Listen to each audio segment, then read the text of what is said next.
Hi, I'm John Cooper, and this is our May 2021 State of the Nanaimo Real Estate Market. I'm going to go over some stats, and I'm going to give you my opinion as to what's happening in the Nanaimo real estate market right now as we deal with some unprecedented demand. As well, I'm going to give you my rationale as to what I think the next 18 to 24 months holds for the Nanaimo real estate market. So really quickly, before I did the report, I just looked at what's happened in the last 30 days in the single family sales, and that's right up to today, May 10th.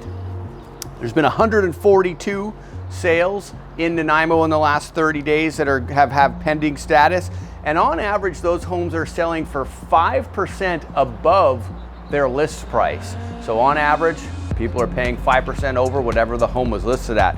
If I want to look at what they're selling above their assessed value, which isn't a metric I really love because assessed values are a really poor indicator of value, not unlike list prices, also a poor indicator of value, but homes are actually selling for 143% above their assessed value. So no surprise, assessed values are a guess at value for the purpose of taxation that are almost a year old. So what's going on?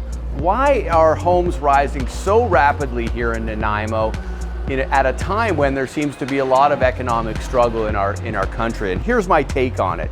If you've watched my videos over the last few years, I've been talking about the value differential.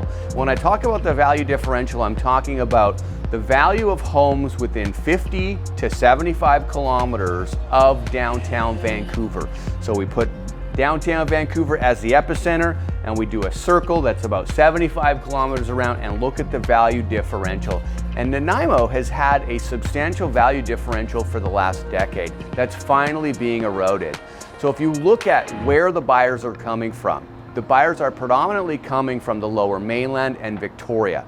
They're selling in the $1 to $4 million range and buying in the $8 to $1.5 million range. 80% of baby boomers need to access the equity in their home in order to retire, but they're not moving east. No one's going to move to Edmonton or Calgary when they retire. Why? Because the weather's not that great relative to what we're used to. So the baby boomers of Western Canada are looking for markets where they can maintain their lifestyle and maintain the weather they're used to, but take some money out of the real estate market and put it into their pockets.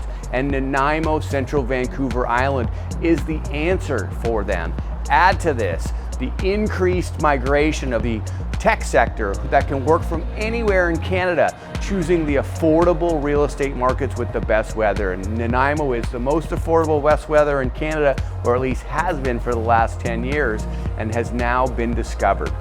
I feel like Nanaimo is finally going through what areas like Kelowna might have gone through over the last 5 to 10 years. So let's break it down. That's the sort of my take on it. If you're more data focused, then you might find the rest of this video of interest. And I'm just gonna run over some really quick numbers for you. Single family, detached, non-waterfront homes in Nanaimo. In the last 12 months to date, we have seen a 50% increase in sales volume, up from just over 1,000 to over 1,500. So huge increase in volume. The month over month average sale price, so if we look at April 2020 compared to April 2021, that sale price has gone from $591 last year to $758,000 this year.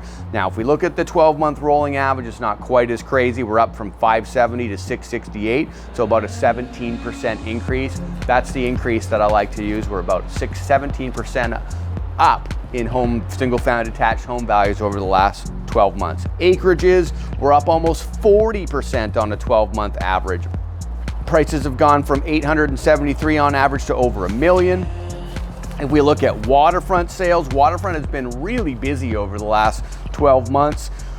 Okay, we've seen the average waterfront sale price up 34%.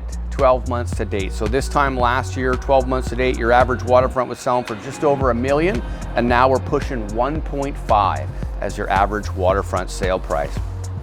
Condos, not as crazy, although a fair big increase in volume. We've seen a 76% increase in units reported sold this year over last. So a lot of that affordability that's now been eroded. So with the average single family detached pushing 750, we're seeing a lot of people make the wise decision to jump into condos to get a piece of the market so that they can grow with it and go from living in the condo to selling the condo and getting into their dream home. So unlike maybe years of past where someone could go right into the single family house out of the gates, we're seeing Nanaimo have to adopt that other markets adopted a long time ago, which is making condo ownership a really intelligent first step to get into home ownership. Average condo sale price is only up about 8%, so almost half of what appreciation we've experienced in single family. I think this time next year, you're going to see a very different story for condos as the pandemic ends and we start to see a post-pandemic move back to urban centers, which other pandemics have shown us in the past. I think you're going to see condos start to make a comeback over the next 12 to 18 months. Okay, last thing I want to touch on is land prices. Land's getting really hard to find. Our average land lot value is up about 16% from $316,000 to $366,000. Everything we're experiencing now as we look to the future is going to continue. The next 18 to 24 months, expect to see much of the same. I am predicting a plateauing of the appreciation in value. So instead of the 17%, I think we're going to be back to more the 4 to 8% over the next 12 to 18 months. Still appreciation, although a little bit slower. Volume-wise, I think you're going to see some reduction in trading volume, which should allow some increase in existing inventory, make the market a little more balanced, although still heavily favoring sellers as we come out of the pandemic. If you've got real estate questions, we've got answers. I hope you found this market update useful. I'm John Cooper with the John Cooper Real Estate Group. You can follow along at coopergroup.ca or reach out to us at any time. We are ready when you are.